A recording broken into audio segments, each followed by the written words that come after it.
So in the previous class, we had done just pathetic fallacy.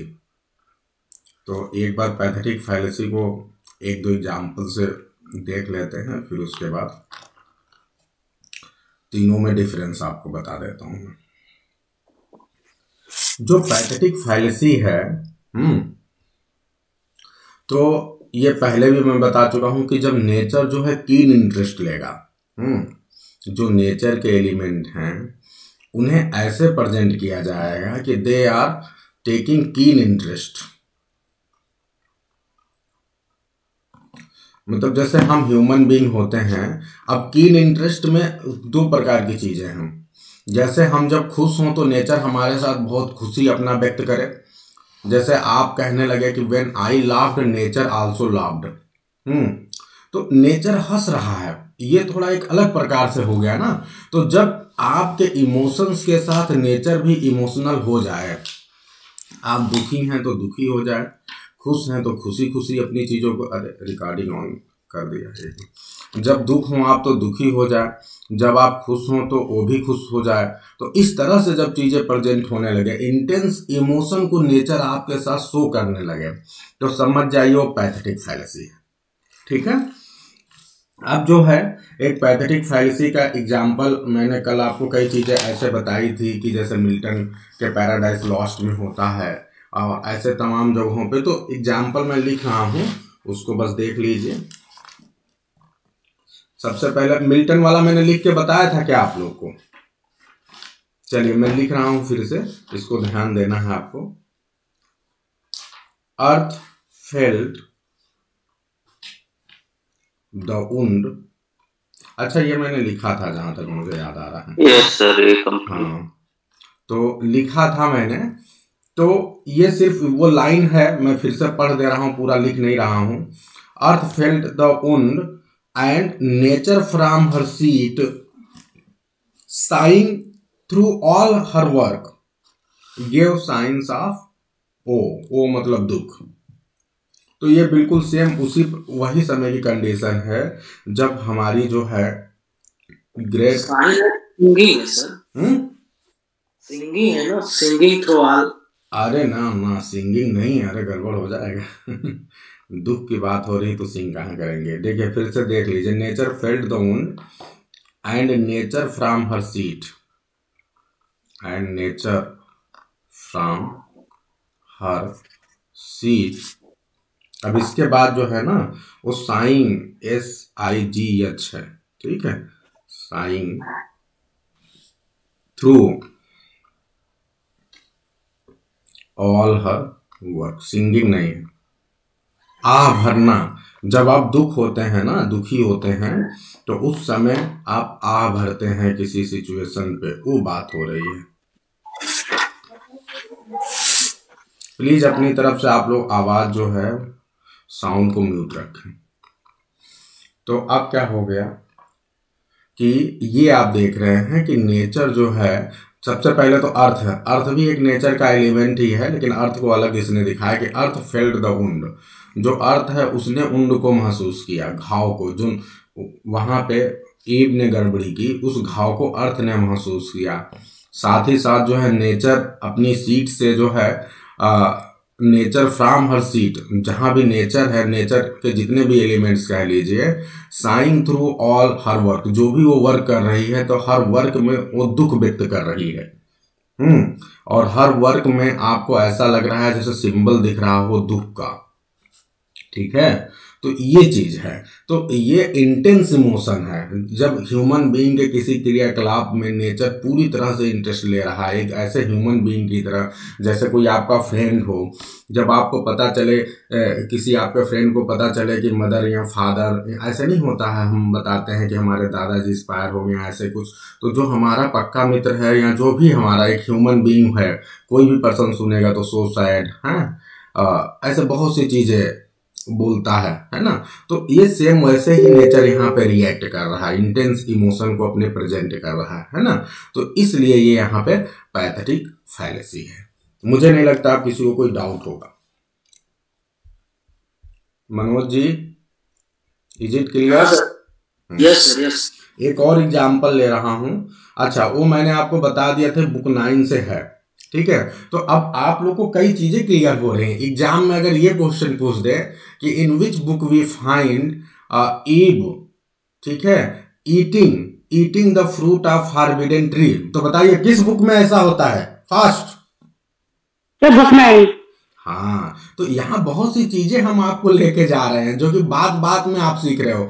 अब exam में question आएगा, आप सही करके आओगे, दूसरा बोलेगा अरे तुमने बुक 9 में पढ़ा था क्या, कैसे कर दिया? तब उससे क्या पता है कि तुमने तो फिगर ऑफ स्पीच में चीजें पढ़ी थी। तो ये है हमारा, हम ऐसे चीजों को कनेक्ट करते हैं। और आप लोग भी प्लीज ये तरीका अपनाइए। मैंने अपनी जिंदगी भर ऐसे ही पढ़ाई की है, लॉ ऑफ एसोसिएशन। मैं कई बार कई चीजों को कहीं और पढ़ता हूँ लेकिन वो दूसरी जगह यूटिलाइज हो जाता है, किसी दूसरी जगह दूसरे रूप में। ऐसे ही आपको पढ़ाने की कोशिश कर रहा हूँ, क्योंकि किसी चीज को बहुत सीरियल में आप नहीं पढ़ सकते, है ना। और सीरियल में तो पता नहीं कितना समय लग जाएगा। तो ये है कि जो जैसे रैंडमली भी मिले तो उसे हमें आत्मसात करना है, अपने अंदर एसिमिलेट करना है, चीजों को सीखते रहना है। अब उसके बाद से जो है, देखिए नेक्स्ट आप लोग को बताना है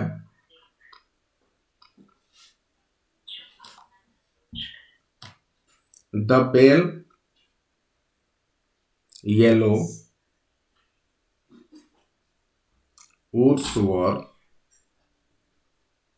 waning. The pale yellow woods were waning. The broad, note करना है सबको, the broad stream in the banks,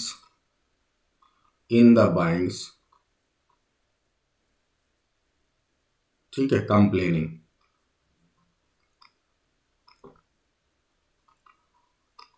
तो यहाँ पे जो है पोएट वो किसी कैनल या किसी रिवर की बात कर रहा है, और उस कैनल या रिवर में क्या हो रहा है, हाँ सेकंड लाइन से रिपीट कर दीजिएगा। एक क्या लिखा है?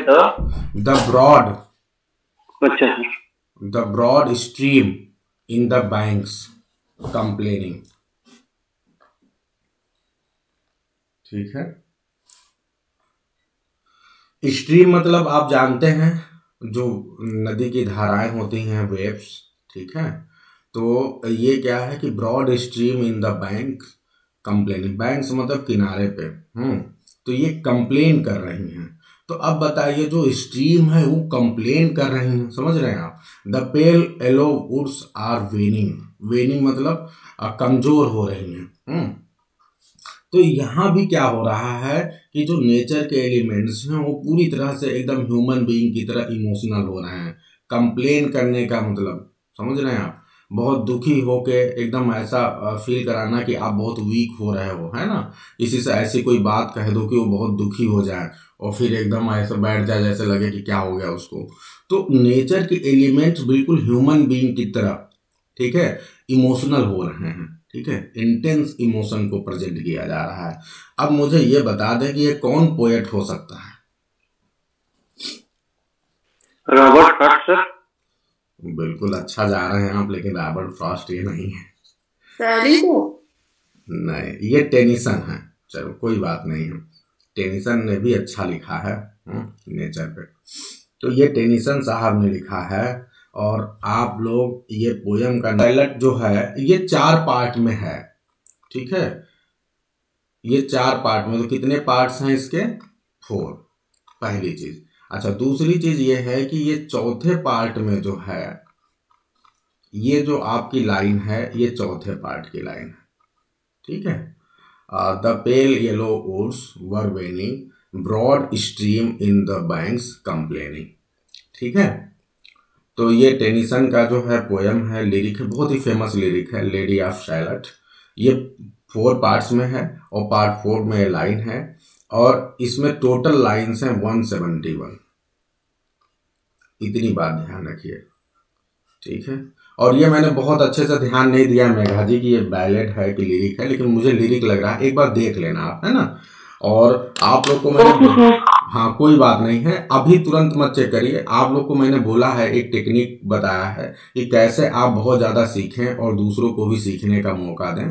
तो उसका एक तरीका है कि मैं एक लिमिट में पोयम में यहाँ डीप नहीं जा पाऊँगा और उतना समय भी नहीं रहता कि मैनेज हो। तो एक तरीका यह है कि जैसे मैं जितनी जानकारी दे रहा हूँ उसके बाद यदि कुछ आपको और जानकारी मिले जब भी, तो आप लोग ग्रुप में शेयर करें ताकि एक दूसरे लोग जितने भी लोग हैं सबको उसका बेनिफिट मिले।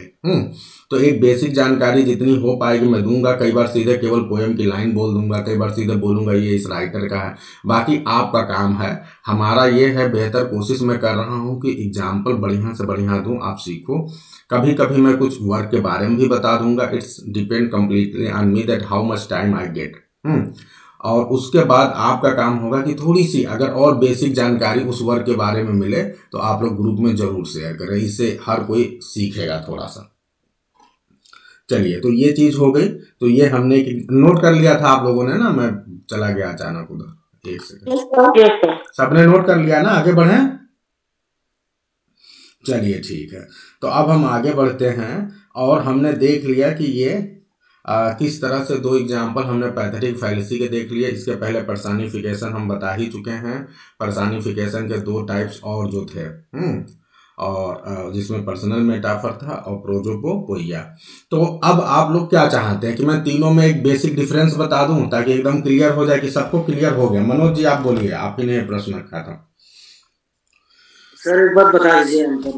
चलिए, मैं बेसिक चीजें बता रहा हूं और 3 एग्जाम्पल दे के बता रहा हूं, ठीक है? 3 example.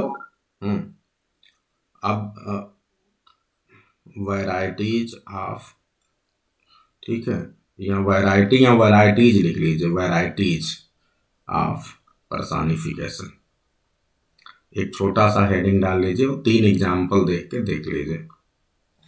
Varieties of personification. Varieties की स्पेलिंग सही कर लीजिएगा, VARIETIES, है ना? पहले मैंने वैरायटी लिख दिया था। अब देखिए 3 मैं एग्जाम्पल लिख रहा हूं। द लैंड क्राइड आउट, ठीक है? अब देखिए यहां पे इन्वर्टेड कॉमा में है, we are suffering, we are suffering, give us justice. ठीक है, ये लाइन। दूसरा एग्जाम्पल लिखते हैं।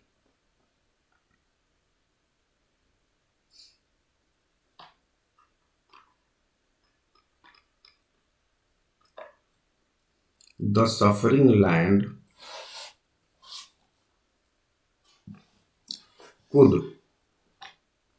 could no longer bear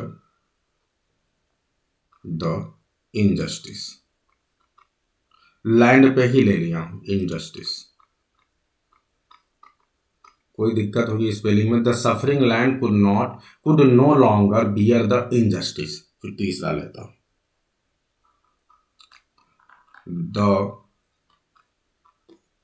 the land wept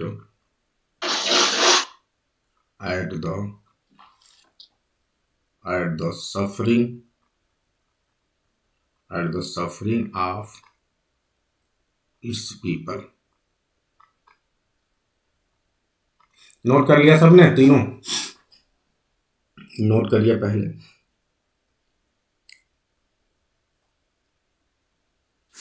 last वाला वर्ड क्या है? पीपल क्या है? पीपल, इट्स पीपल, ठीक है? लोग, PEOPLE, ठीक है? अब देखें इसको।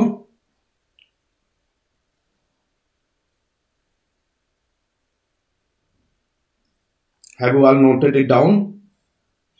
The land cried out, we are suffering, give us justice। Second है, the suffering land could no longer bear the injustice। Third है, the land wept at the suffering of its people।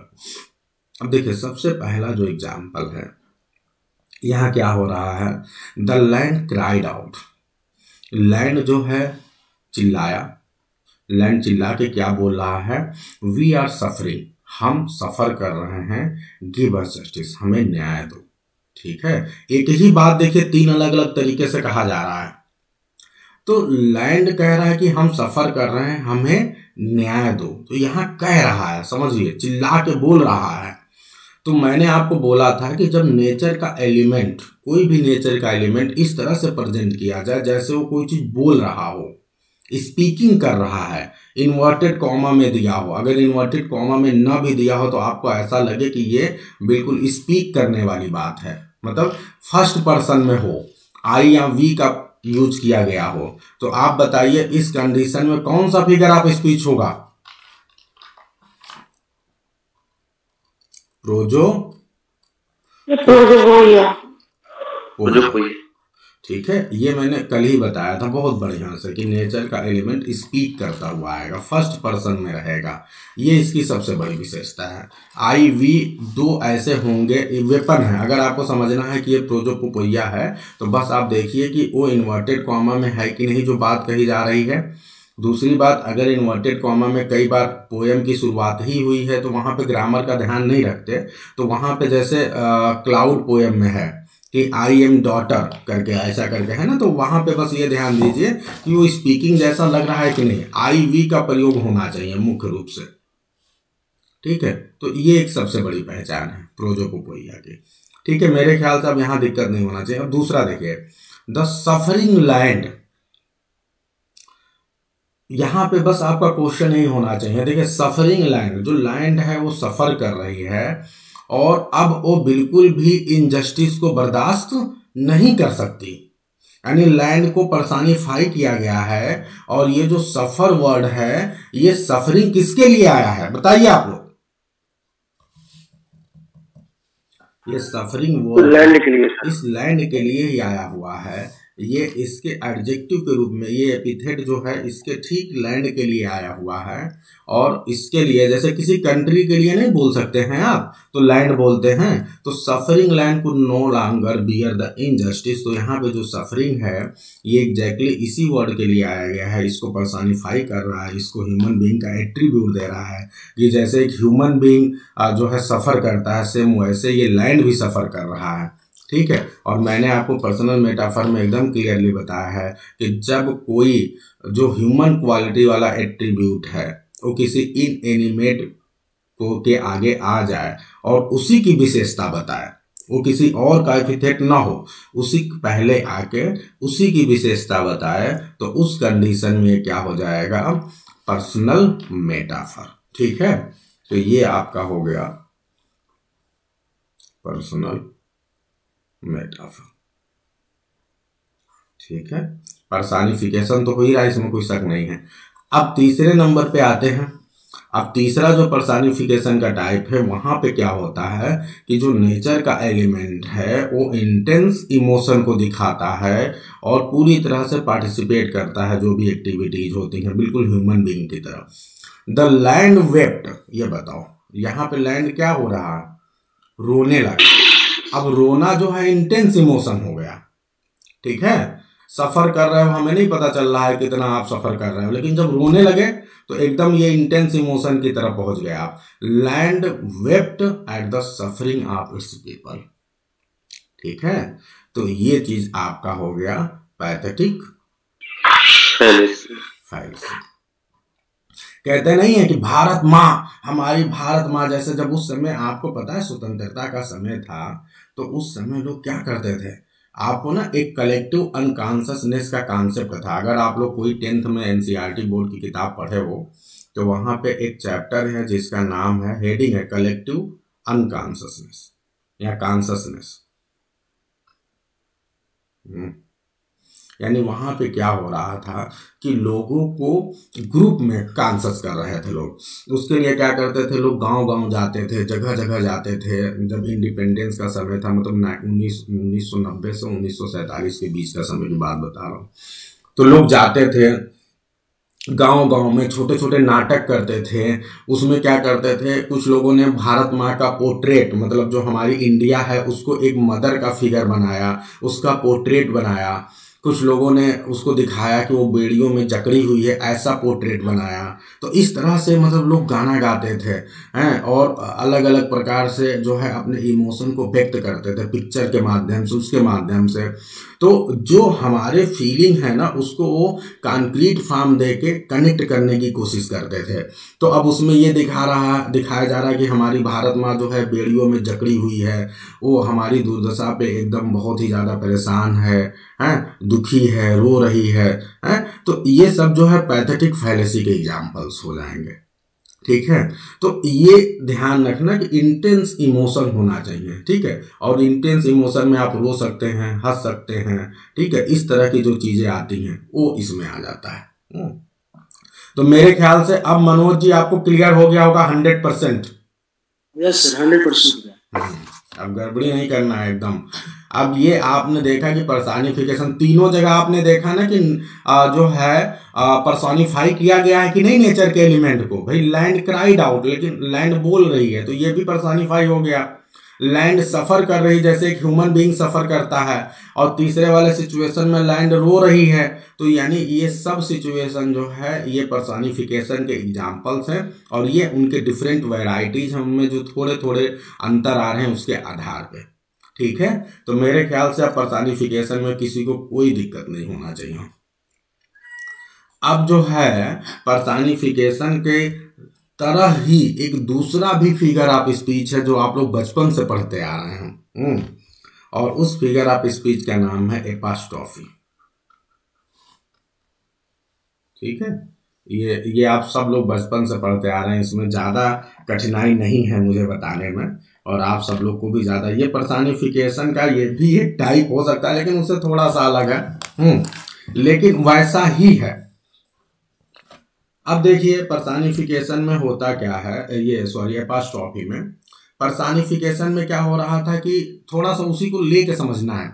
Personification में जो nature के element होते थे, आप उनको personify करते थे, उन्हें डायरेक्ट बोलता हुआ दिखाते थे, उन्हें डायरेक्ट एक्टिंग करता हुआ दिखाते थे, उन्हें डायरेक्ट ह्यूमन बीइंग की जो क्वालिटीज है वो बियर करते हुए आप दिखाते थे। यहाँ क्या होगा, यहाँ भी वो सारी चीजें होंगी, लेकिन ये डायरेक्ट एड्रेस हो जाएगा। ये चीज ध्यान देना है। डायरेक्ट एड्रेस का मतलब ऐसा होगा कि आप जो एलिमेंट है ना उसको नाम लेके बुला रहे हो। जैसे हम अपने डे टू डे लाइफ में बोलते हैं ना, सुनील रुको रुको जरा रुको, हैं? तो ऐसे ही आप नेचर के एलिमेंट को बिल्कुल ह्यूमन बीइंग की तरह प्रेजेंट करोगे और उसे बुलाओगे, उसे कॉल करोगे आप। जैसे अगर आप लोगों ने एक बहुत ही फेमस पोएम थी जो इंटरमीडिएट में बहुत पहले हम लोगों ने पढ़ी थी, लाइट ऑफ एशिया, किसी को याद है? Light of Asia. Yes sir, वो कैप्टन माई कैप्टन भी था सर। हाँ, वो कैप्टन माई कैप्टन भी था। हाँ ठीक है, बहुत सही। तो अब उसमें क्या है, वो कैप्टन माई कैप्टन, ठीक है। तो अब उसमें क्या है, जो लाइट ऑफ एशिया है जहां वो कैप्टन माई कैप्टन है, ठीक है। तो उसमें क्या होता है, जैसे लाइट ऑफ एशिया के एग्जाम्पल लेते हैं तो गौतम बुद्ध जी की पूरी लाइफ हिस्ट्री थी उसमें। अब उसमें वो वाला सीन है कि गौतम बुद्ध अचानक बैठे हुए हैं और वो पता नहीं किस थॉट में डूबे रहते हैं, उनके मन में तरह तरह के ख्याल आते हैं, मुझे कुछ करना है, ये वो, मैं कहाँ फंस गया हूँ, है ना, मुझे तो मानव सभ्यता का उद्धार करने के लिए मैं पैदा हुआ हूँ। बीच बीच में उनके ऐसे थॉट आने लगते हैं, ऐसा लगता है कि उनको अंदर से झकझोर रहा है। तो वो बोलते हैं, ऐसे करके बोलते हैं, ओ वर्ल्ड ओ वर्ल्ड ओ वर्ल्ड, ऐसे 3 बार इन्होंने बोला है, आई कम ऐसे करके लाइन है। तो अब ये ओ वर्ल्ड ओ वर्ल्ड ओ वर्ल्ड, यानी इसके बाद आप देख रहे हैं मार्क ऑफ एक्सक्लेमेशन, यानी कोई नेचर का एलिमेंट है या नेचर है या वर्ल्ड है। अब ये एब्स्ट्रैक्ट आइडिया है वर्ल्ड, ठीक है। अब इसको क्या हो रहा है, इसको ये बुला रहे हैं, ठीक है, कह रहे हैं, ऐसे कह रहे हैं कि जैसे वो कोई एक लिविंग बीइंग हो। तो इस तरह से जब होगा, ठीक है, जैसे यहाँ पे ओ कैप्टन माई कैप्टन, ठीक है, तो O captain mark of exclamation, my captain mark of exclamation, और ये किसी ऐसे पर्सन को बोल रहे हैं जिस पर्सन की डेथ हो चुकी है। और कौन है वो, अब्राहम लिंकन, ठीक है। ये वाल्ट विटमैन की बहुत ही फेमस पोएम है। Am I right Prem ji? Yes sir. Walt Whitman की बहुत ही फेमस पोएम है, और ये आप एलजी भी कह सकते हो, ठीक है। और ये स्पेशली उनके डेथ पे लिखी गई है कि उनका डेथ हो चुका है, और उस डेथ चूँकि ये उनको बहुत बड़ा व्यक्ति मानते हैं, पूरे अमेरिका को उद्धार करने वाले पर्सन के रूप में जाने जाते हैं आपके अब्राहम लिंकन। तो ये उन पोएट जो है उनके डेथ से बहुत दुखी है, ठीक है।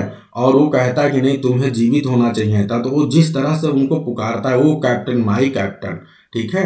तो वो जो है आपका एग्जाम्पल है एपॉस्ट्रोफी का। अगर इसी तरह से आप लोग को वर्ड्सवर्थ की एक बहुत ही फेमस पोएम हो, शायद आप लोग को याद हो, जिसमें वो किसी एक बहुत ही फेमस पोएट को बोलते हैं कि तुमको इस समय जीवित रहना चाहिए था। आज इंग्लैंड की स्थिति बहुत ही खराब हो गई है, और कास्ट बिल्कुल बिल्कुल। तो मिल्टन दाउ शुडस्ट बी लिवेस्ट दिस आवर, ये लाइन है ना। तो वहां भी मिल्टन क्या है, एक डेड पर्सन है, मतलब अब वो नहीं है इस दुनिया में, लेकिन उसको ये एड्रेस कर रहे हैं। तो मेरे ख्याल से बेसिक कॉन्सेप्ट और जो मैंने एग्जांपल्स दिए वो सारे लोगों को क्लियर हो गए होंगे। तो अब लिखना शुरू करें। Is it clear to everyone? Yes sir.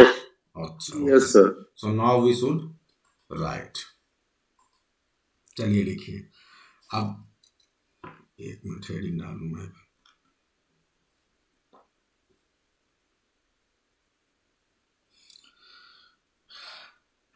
चलिए एक चीज पहले मैं नोट कर दे रहा हूं कि ये ग्रीक वर्ड से लिया गया है। ये आप लोग अपने शॉर्टकट में ही लिख लीजिए, ग्रीक वर्ड। और ग्रीक वर्ड में क्या है, सबसे पहला वर्ड है एपो। एपो का मतलब होता है अवे, और फिर उसके बाद है स्टेफो। स्टेफो, स्टेफो का मतलब है टर्न। तो यानी पूरे का मतलब हो गया टर्न अवे। अब ये टर्न अवे क्या है, तो अब इसको लिखिए तो समझ में आएगा। चलिए लिखिए। The word is derived from the Greek. The word is derived from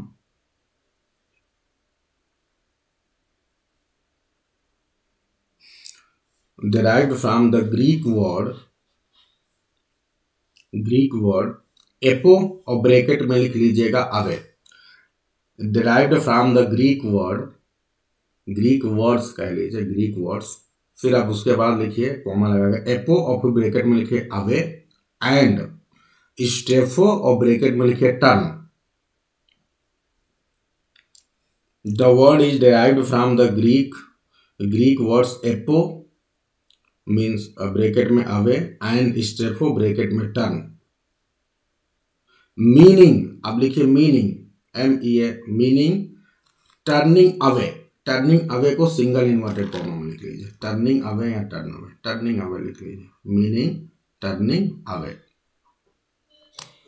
इतना नोट कर लिया सभी ने? द वर्ड इज, हाँ, अब उसके आगे लिखिए by this figure of speech, by this figure of speech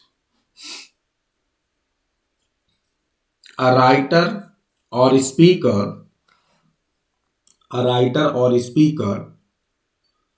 turns away, writer or speaker turns away from the course of his speech,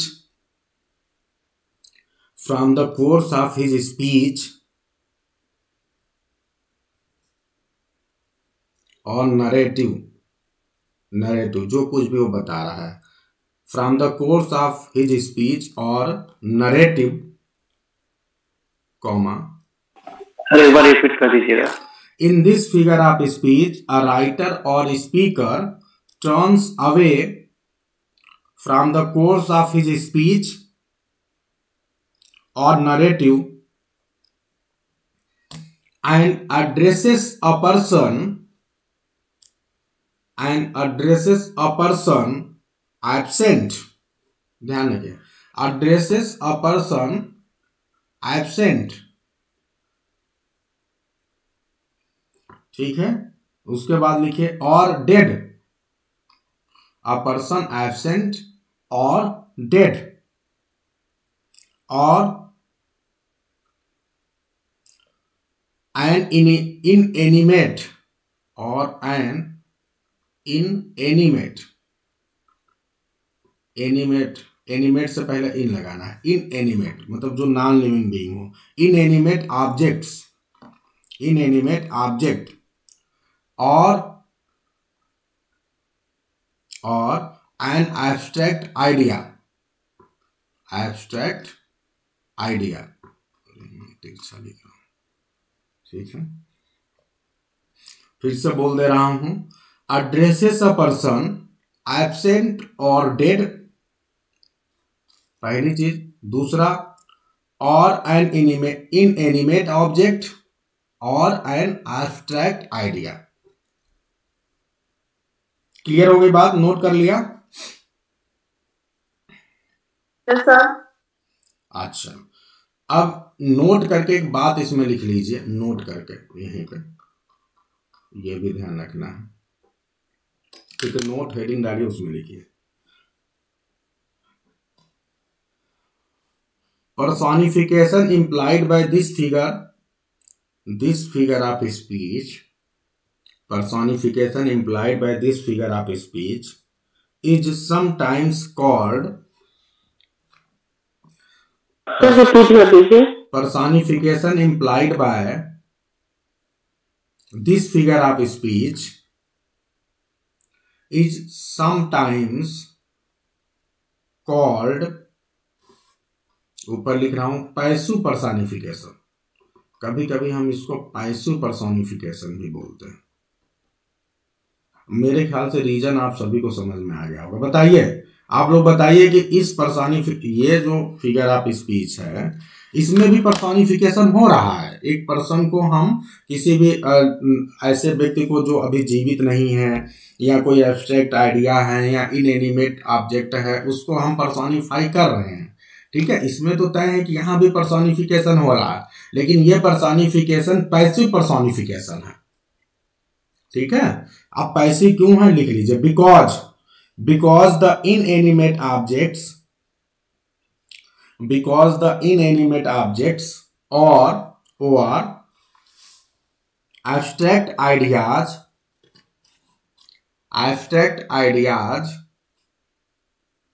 are here conceived, are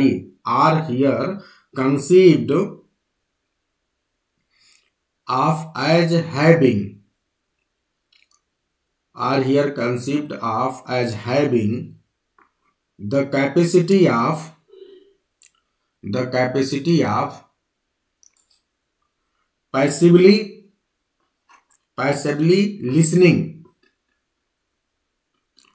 passively listening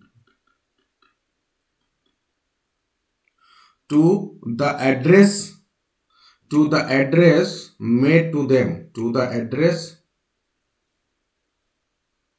made to them, note कर लिया?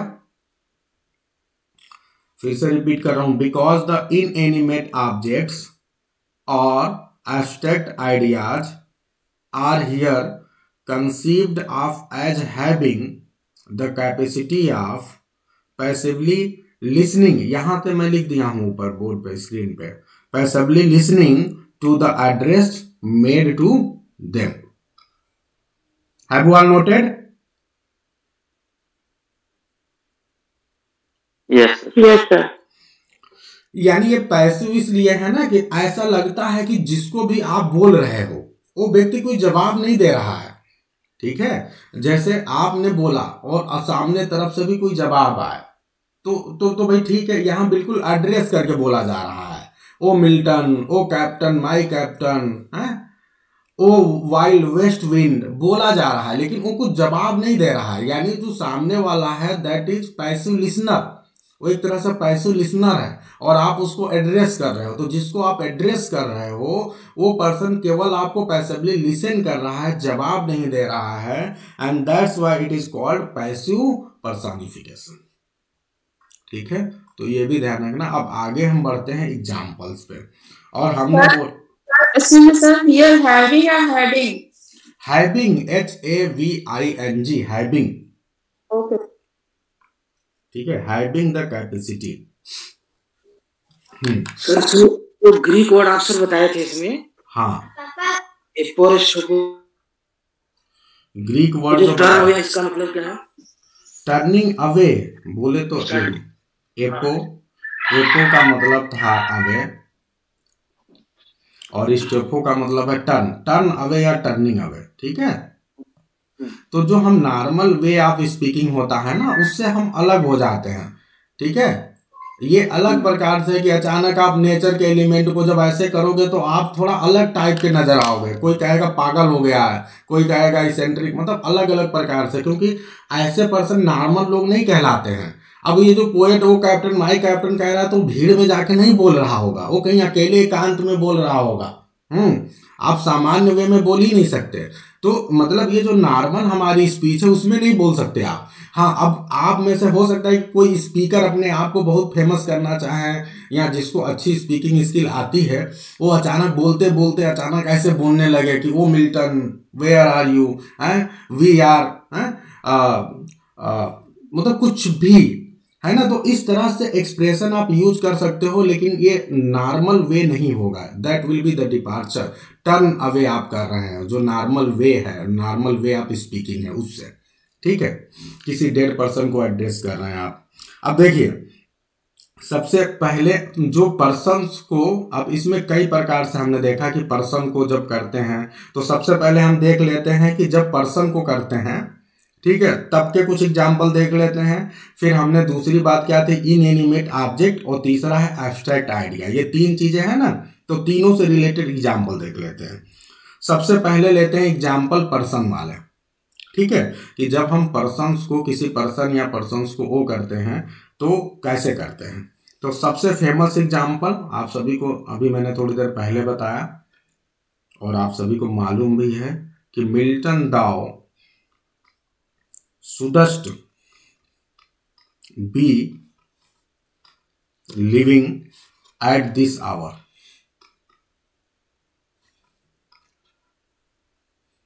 अब ये ज्यादा बताने की जरूरत नहीं है। बताओ भाई किसका है, सब लोग एक साथ बोलिए। वर्ड्सवर्थ। पोयम का नाम क्या है? To Milton. हाँ, टू मिल्टन। और भी कुछ इसको बोलते हैं क्या, कुछ और नाम भी है कुछ इसके अलावा? हाँ, यही मैं जानना चाहता था, क्योंकि ये दो नाम से जाना जाता है, लंदन 1802 और दूसरा हैमिल्टन। अब ये आपसे क्वेश्चन सिंपल सा है, हालांकि डीप नहीं जाऊंगा, कि लंदन 1802 क्यों बोलता है?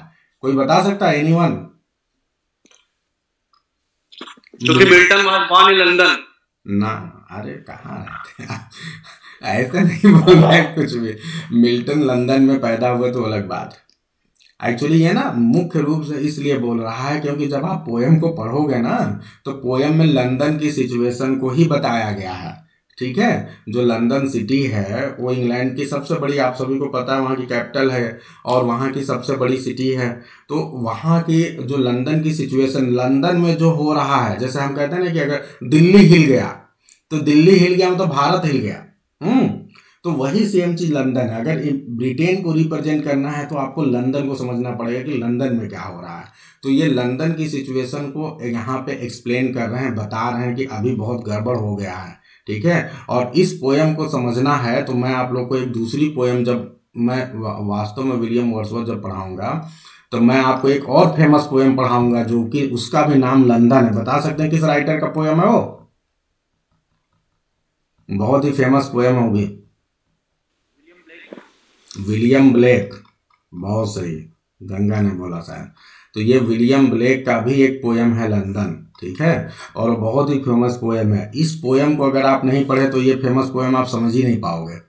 हाँ, कि लंदन की सिचुएशन जो विलियम ब्लेक ने बताई है और इस पोएम में लंदन की ये जो सिचुएशन बताते हैं, दोनों में जब कंपेयर एंड कंट्रास्ट करोगे तब आपको समझ में आएगा कि वर्ड्सवर्थ कहना क्या चाहते हैं। मिल्टन को तो बस ये बुला रहे हैं, बता रहे हैं कि देखो लंदन की सिचुएशन बहुत खराब हो गई है, आओ सुधारो, यानी पूरे ब्रिटेन की सिचुएशन खराब है और इसको सिर्फ तुम ही सुधार सकते थे, क्योंकि तुम्हारे पास, आपको पता है ना कि बहुत से प्रोज वर्क लिखे थे मिल्टन ने, और मिल्टन को प्रोज वर्क उस समय इतना जबरदस्त लैटिन में सब में लगभग अपने जीवन के 15 से 20 साल उन्होंने इसी में लगा दिए थे प्रोज वर्क लिखने में, और बहुत ढेर सारे इन्होंने पैम्पलेट लिखे जिसमें जो है उन्होंने जो भी गड़बड़ी करता था उसको लताड़ते थे। उनको कोई भी कमी दिख जाती थी समाज में, किसी भी प्रकार की कोई प्रॉब्लम, तो तुरंत उस पर एक प्रोज वर्क लिख देते थे मिल्टन, एक पैम्पलेट लिख देते थे। तो ये मिल्टन की बहुत बड़ी विशेषता थी कि ये गड़बड़ी को सहन नहीं करते थे, तुरंत रिएक्ट करते थे अपने वर्क के माध्यम से, है ना। तो ये आगे बढ़ते हैं, ठीक है, और आगे बढ़ते हैं और फिर पूछते हैं, बताइए। अब इस पोएम का नाम मैंने नोट नहीं किया है, ये आपका होमवर्क होगा, और अगर आप अभी बता दे रहे हैं तो बहुत अच्छी बात है। ओ friend, I know not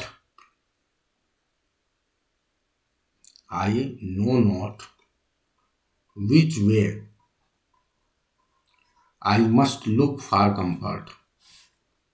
I must look for comfort.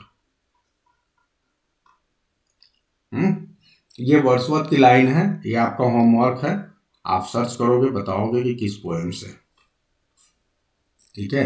O friend बोलना है, ठीक है, यानी ये कोई फ्रेंड है जो अब नहीं है इस दुनिया में, ठीक है, या कोई एब्सेंट पर्सन है जो नहीं है, उसको ये रिप्रेजेंट कर रहा है। फिर देखिए नेक्स्ट, डियर गॉड, यहां भी देखिए ऐसे, the very houses seem asleep, the very houses seem asleep, जो घर हैं वो सब कैसे लग रहे हैं, जैसे सो गए हैं, ठीक है। तो ये आप तीनों एग्जाम्पल आपने देखे हैं, ये आपने अपॉस्ट्रोफी के जो पहला प्रकार है पर्सन, जिसमें पर्सन एब्सेंट पर्सन्स को रिप्रेजेंट करते हैं, वहां पे है। तो ये है, आपने देखा ये एग्जाम्पल्स है। ये आप लोग पोएम का नाम, राइटर देखिए, जब इतनी इजी लैंग्वेज हो ना तो तुरंत समझ जाया करिए कि ये वर्ड्सवर्थ साहब ही हो सकते हैं, ठीक है। तो ये भी दोनों पोएम वर्ड्सवर्थ ने लिखा है, ये आपका होमवर्क है कि आप ये फाइंड आउट करेंगे कि किस पोएम का है। नोट कर लिया, आगे बढ़े। आवाज नहीं आती, बोलना है, नोट हो जाए तो। चलिए आगे बढ़ते हैं, और दूसरा जो है टाइप लेते हैं, जिसमें जो है अब इनएनिमेट ऑब्जेक्ट्स को हम देखेंगे कि कैसे रिप्रेजेंट किया जा रहा है। इनएनिमेट ऑब्जेक्ट, इनएनिमेट समझ रहे होंगे, निर्जीव चीजें, जो चीजें वास्तव में जिसमें सोल नहीं है, ठीक है। जैसे आपने बोला नेचर के एलिमेंट्स, स्पेशली आप बोल सकते हैं, जैसे आपने बोला, एग्जाम्पल एक पहला लेता हूं, अर्थ render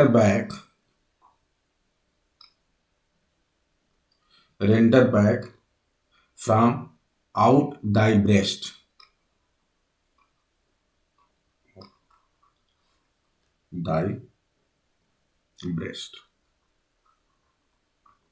इसको छोड़ देते हैं और ज्यादा, चलो नोट ही कर लो।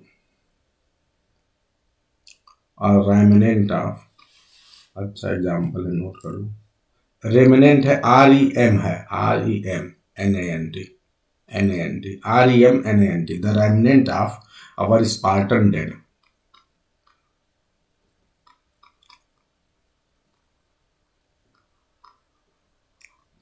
ठीक है, ये एक्चुअली जो है ना, ये बायरन का जो है वर्क है, ठीक है, बायरन, ठीक है। बायरन के कुछ वर्क बहुत ही फेमस हैं, वहाँ से लाइंस कई बार ली गई हैं। एक और बायरन का है, अब नोट ही कर रहे हो तो एक और बायरन का देख लो यहीं पे तुरंत। ये वाला थोड़ी फेमस है, इसको बता दे रहा हूँ। और ये आप जानिए ऐसे ही, चिलान, ठीक है, Chillon, thy prison is thy place, thy prison is thy place. ये जो है ये एक्चुअली बायरन का एक पोयम है, और पोयम का नाम है द प्रिजनर ऑफ चिलान। उस पोयम से लिया गया द प्रिजनर ऑफ चिलान, ठीक है। मेरे ख्याल से नोट कर लिया होगा आपने, चिलान, thy prison is thy place, ठीक है। इसको देखिए, जैसे कुछ ऐसे होंगे ना जिनको आपको रटना नहीं है, लेकिन कुछ ऐसे होंगे जो आपके टीजीटी पीजीटी के सिलेबस के हैं, उनको तो आप जब भी रिवीजन करिए ना तो रटने की कोशिश करिए। अब शायद ये आप सभी लोग बता दें, ओ विंटर,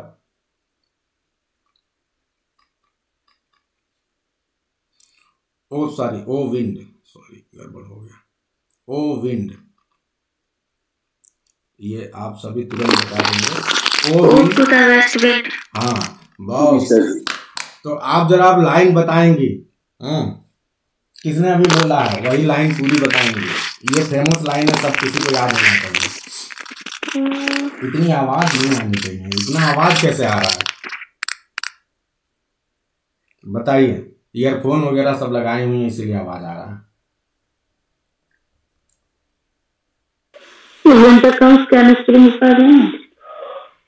एग्जैक्ट लाइन बतानी है, हाँ।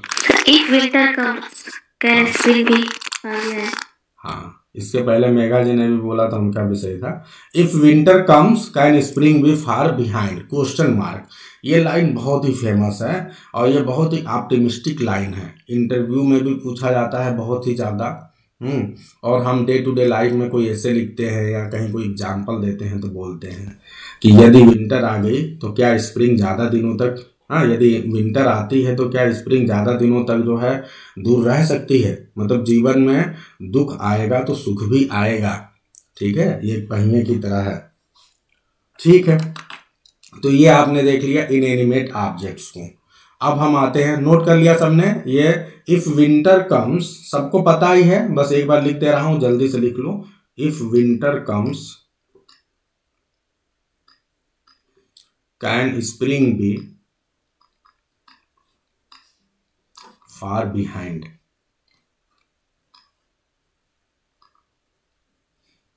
can spring be far behind, question mark. ये सेली का है, वो टू वेस्ट विंड। ये पूजा खरे का शुरू हो गया, अभी तुरंत आई है क्या पूजा जी? नहीं, गुड मॉर्निंग, लेकिन बहुत देर से बोल रही है मेघा जी को। ऐसे ऐसे तो करेंगे तो लोग नाराज हो जाएंगे, एकदम शुरू में बोलिए कि याद आएगा। चलिए ठीक है, एब्स्ट्रैक्ट आइडियाज। अब एब्स्ट्रैक्ट आइडियाज को देखते हैं, ठीक है, जिनको आप छू नहीं सकते, जिनको केवल महसूस कर सकते हैं। तो कोई एग्जाम्पल आप लोग को याद आ रहा हो एब्स्ट्रैक्ट आइडिया वाला, कोई एक बता दो मेरे को।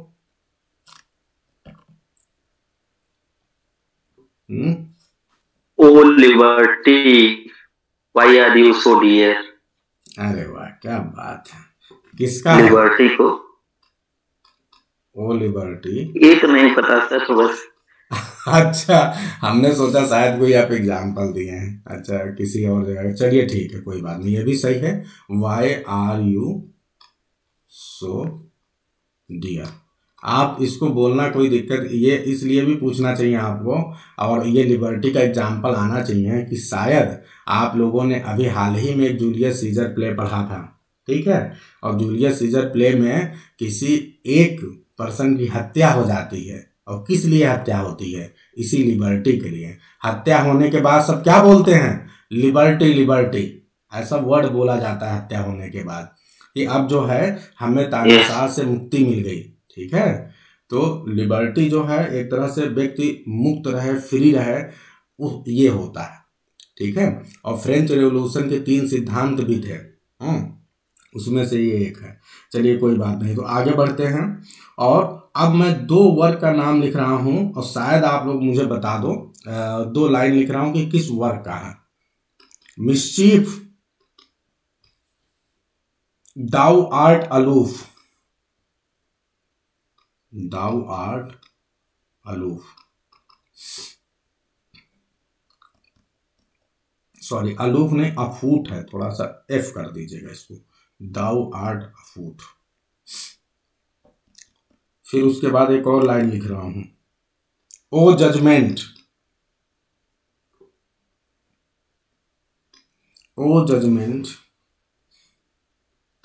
शायद आप इससे पहचान जाओ, thou art fled to brutish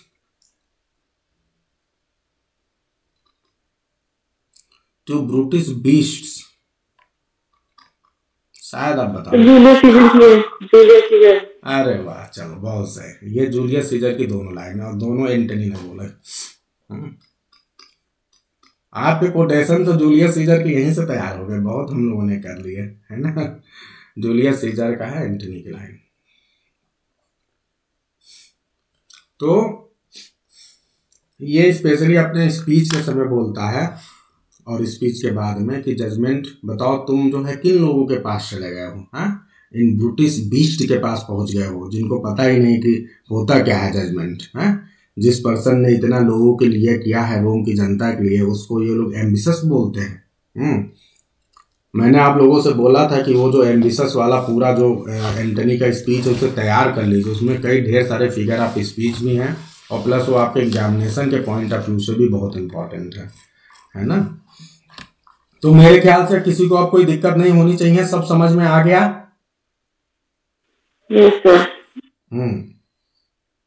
अच्छा, ये हाँ ठीक है, तो मेरे ख्याल से सब क्लियर है। एक और लिबर्टी पे कॉलेरिज का है, वो भी नोट कर लीजिए, जब इतना लिख लिया लिबर्टी पे तो ये भी लिख लूं।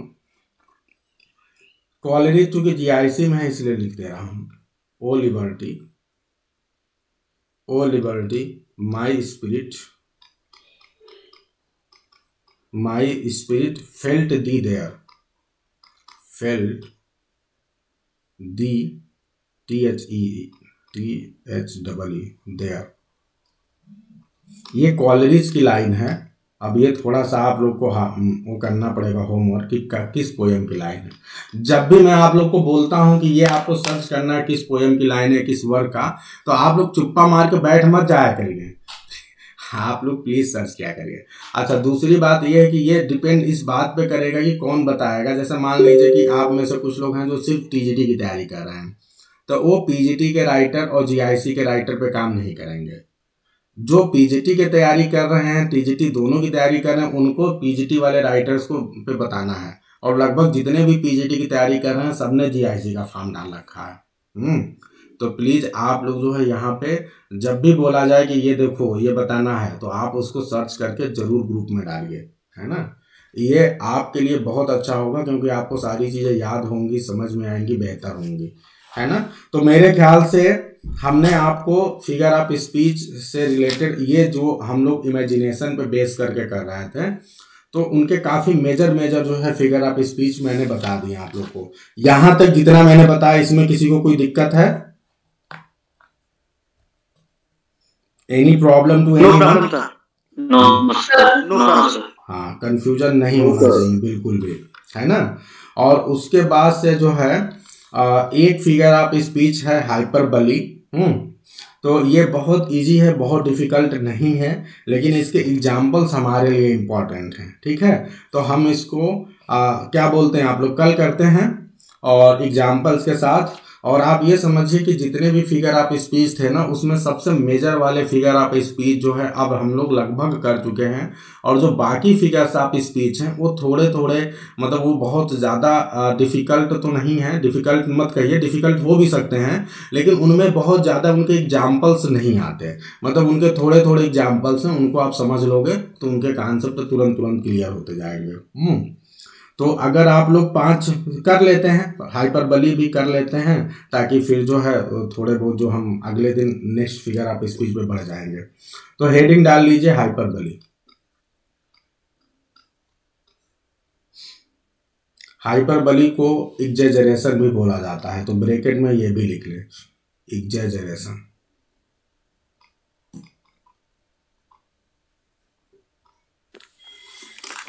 Sir, I am getting late. I may go, sir. Yes, yes, you can go. आप सर रिकॉर्डिंग भेज दीजिएगा।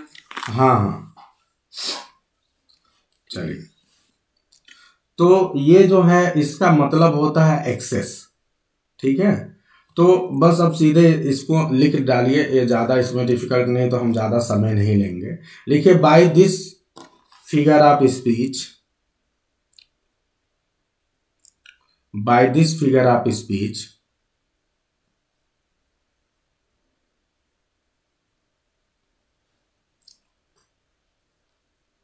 by this figure of speech things are, comma लगा के, things are represented, things are represented as greater or less, screen पे देख सकते हैं। things are represented as greater or less, या तो बहुत बड़ा कर सकते हैं या छोटा कर सकते हैं। दूसरा better or worse, better or worse, अच्छा भी बता सकते हैं, बुरा भी। Then they really are, then they really are, ठीक है।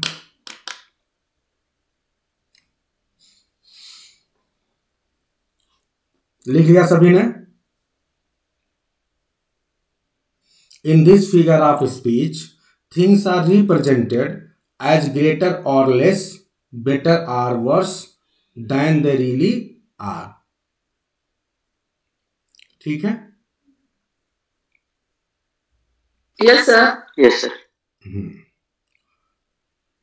अब देखिए ये जो, अब इसमें और लिखते नहीं, बस सुन लीजिए। इस फिगर ऑफ स्पीच को हम स्पेशली इसलिए यूज करते हैं ना, कि जैसे एक प्लेन वे में कोई बात कहें उतना इफेक्ट नहीं पड़ता है, तो उसको थोड़ा सा इस तरह से एक्जेजरेट करके जब बोलते हैं तो वो थोड़ा सा बहुत प्रभावशाली हो जाता है। और आप देखिए जितने भी हाइपरबली के फिगर ऑफ स्पीच हैं, आप देखते हैं बहुत ज़्यादा पूछा जाता है एग्जाम में, ठीक है। कुछ तो इतने पॉपुलर हो गए कि मतलब आप 2 एग्जाम दीजिए तो एक एग्जाम में वो जरूर मिलेगा। और उसी में एक बहुत ही फेमस है मैकबेथ वाला हाइपरबली, बताइए। जो All the perfumes of Arabia can wash. Sweeten the dye. हाँ, all the perfumes of Arabia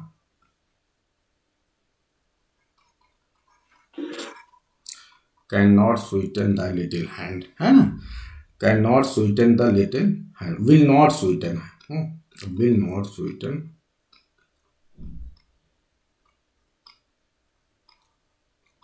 ये नोट कर लीजिए तुरंत, द लिटिल हैंड। तुरंत लिख के काम खत्म कर लिया करिए।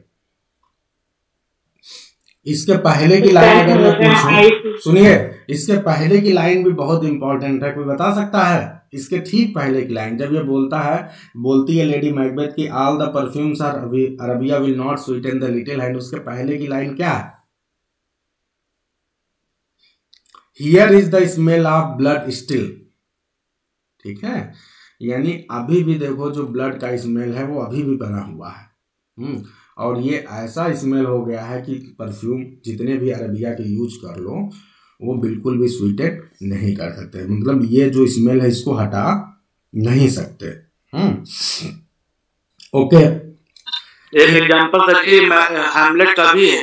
हाँ, ओफेलिया वाला बताएंगे ना। I loved Ophelia 40,000 brother could not all their quantity of love. वाह वाह, क्या बात है। चलिए इसको भी नोट कर लीजिए। आई लव्ड ओफेलिया बहुत ही फेमस हैमलेट का लाइन है कि तुम्हारे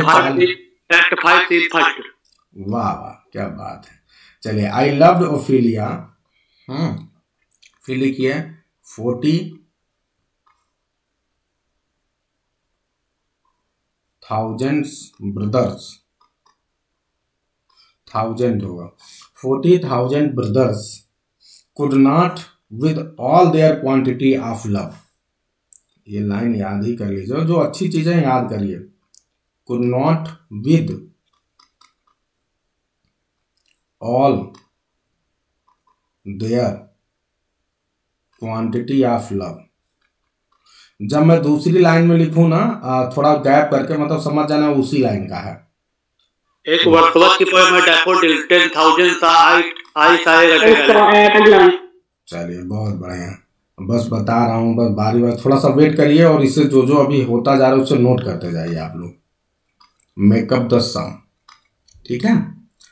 तो all the perfumes of Arabia will not sweeten the little hand, ठीक है ये। फिर दूसरा, I love the Ophelia 40,000 brothers could not with all, ठीक है, their quantity of love make the sum, ठीक है। तो एक्चुअली ये सब बहुत फेमस वाले हैं। आगे बढ़ें, नोट करके बताइए। यस सर, हो गया। चलिए आगे बढ़ते हैं और अब हम आते हैं थोड़ा कुछ और एग्जाम्पल्स पे।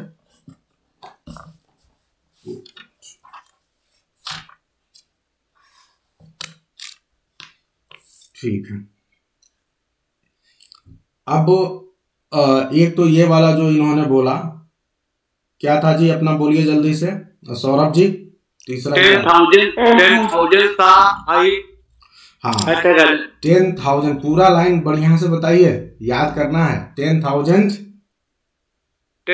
सा आई eight a glimpse.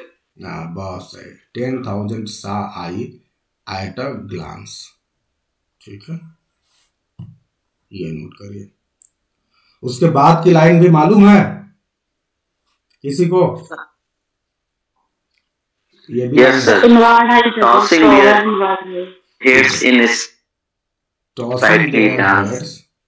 tossing their heads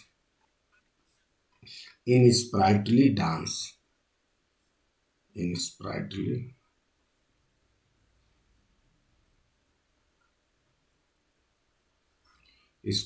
dance, ठीक है, ये वर्ड्सवर्थ का है। पोयम का नाम डैफोडिल्स। डैफोडिल्स। चलिए ठीक है, नोट कर लीजिए सब लोग।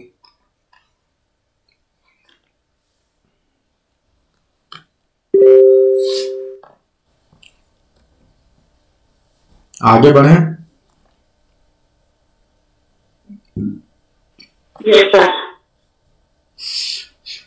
ये लाइन देखते हैं कौन बताता है। पुट, हालांकि ये तो आसान है लेकिन लाइन याद कर लीजिए। Put a tongue in every wound,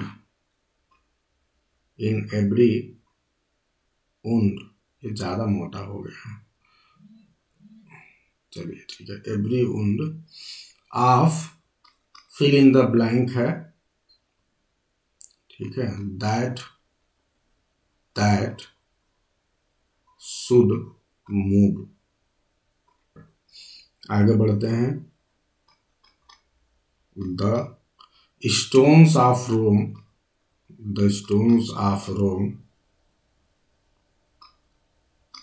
to rise and mutiny.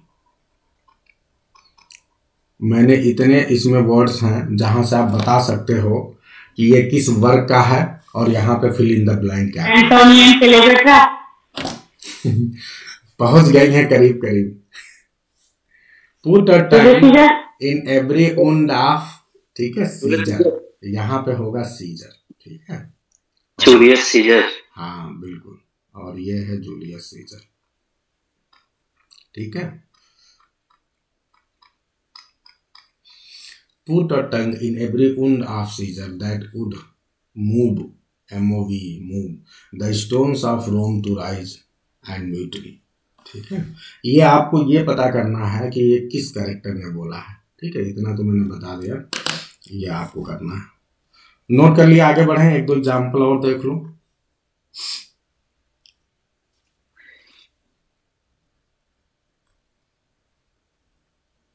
एंटो ठीक है, एंटोनियो नोट कर लीजिए। एंटोनियो ने बोला है, एंटनी बोला करिए, उसके फ्रेंड ने बोला था। ये आप लोग देख के ऐसे नहीं, एंटोनियो ने बोला, ऐसे मैं नहीं मानूंगा। ग्रुप में आप उसका स्क्रीनशॉट भेजिएगा, ठीक है। हाँ, स्पीच के समय जो फ्यूनरल स्पीच था। अरे हाँ, कोई बात नहीं, ग्रुप में भेजिए, कोई हड़बड़ी नहीं है ना। चलिए नेक्स्ट एग्जाम्पल। हाँ, नेक्स्ट ये देखता हूं कौन बता लेता है, ये बहुत ही, ये भी फेमस है। This my hand, this my hand, फिर उसके बाद will rather, will rather the multitudinous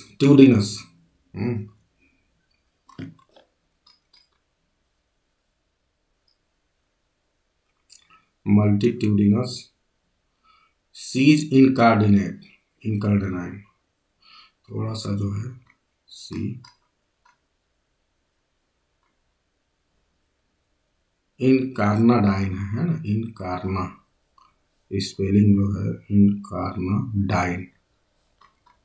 मैं फिर से यहां लिख दे रहा हूं, इनकार्नाडाइन, ठीक है। ये making the green one red, बहुत ही फेमस लाइन।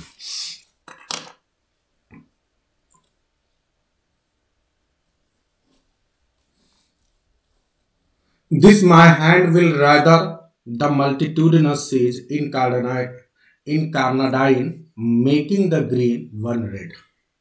आप बता सकते हैं कि ये तो तुरंत बता देना चाहिए आप लोग को, इतना देर नहीं लगना चाहिए कि किस वर्ग का है। मैकबेथ, बहुत सही, ये मैकबेथ का है, ठीक है। इसलिए मैं बोला ना कि अगर आप मैकबेथ को पढ़े होते तो वहां पे मैकबेथ में आप देखते हैं ना, किंग डंकन की हत्या करता है मैकबेथ, तो उस समय जो है, उस समय वो अपने इमोशंस को जो बताता है कि उस समय वो ऐसा फील कर रहा है कि उसके हाथ जो हैं, अब देखिए making the green one red, मतलब उसके हाथों में इतना ब्लड लगा हुआ है, इतना ब्लडी उसका हैंड है कि अगर वो एक समुद्र में भी अपने हाथ को धुलेगा, ठीक है, तो देखिए मल्टीट्यूडिनस सीज है, मतलब ढेर सारे समुद्र में, अगर किसी भी समुद्र में अपने हाथों को धुलेगा तो क्या हो जाएगा, सारे समुद्र के पानी ग्रीन से रेड हो जाएंगे। तो ये हाइपरबली का बहुत बड़ा जो है एग्जाम्पल है।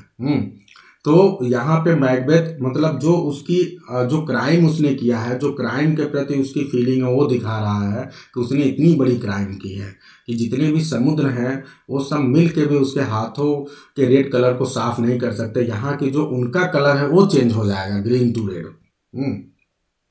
बहुत बढ़िया एग्जाम्पल है किंग डंकन को मारने के बाद। और ये ध्यान रखना कि यही अंतर है, जब आप इस प्ले को पढ़ते हैं तो आप एक बहुत बड़ी चीज पाते हैं कि जो मैकबेथ है, मैकबेथ तुरंत फील करता है, केवल वो मारने से पहले थोड़ा हिचक रहा है और मारने के तुरंत बाद थोड़ी देर तक, लेकिन उसके बाद वो बहुत ही प्रैक्टिकल पर्सन हो जाता है, एकदम प्रैक्टिकल पर्सन।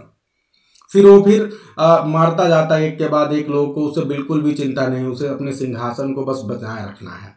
और लेडी मैकबेथ जो कि शुरू में इतना ज़्यादा दिखाया जाता है कि इंट्रेपिड है, निडर है, कोई डर नहीं उसके अंदर, और वो बाद में धीरे धीरे धीरे धीरे उसका कैरेक्टर कैसे कोलैप्स होता जाता है, दबता जाता है, और वो इतनी जो है, जो कि फोर्थ विच कही जाती है, बाद में जा जाके इतनी सिंपैथेटिक फिगर हो जाती है कि हमको बहुत दया आती है उसको देख के, उसके बारे में सुन के, और स्पेशली स्लीप वॉकिंग सीन।